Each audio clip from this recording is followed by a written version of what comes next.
محترم جناب مبشر صاحب اوٹاوا کینیڈا، السلام علیکم.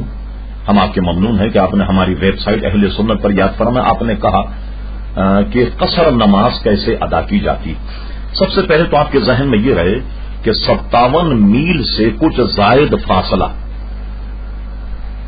طے کرنے کا ارادہ ہو یا اتنے دور جانے کا پروگرام ہو تو اپنے شہر سے باہر جب آدمی نکل جائے تو نماز قصر جو ہے وہ شروع ہو جائے گی. یعنی جبکہ 57 میل جو پرانا میل ہے تقریباً اس کا اس وقت 95 کلومیٹر بنتا.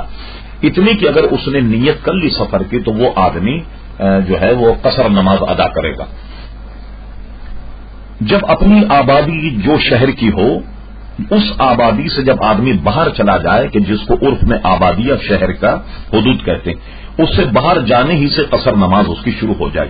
قصر نماز کا طریقہ یہ ہے کہ ہر 4 رکعت والی نماز جو ہے وہ 2 رکعت پڑے گا، یعنی ظہر، عصر اور عشاء.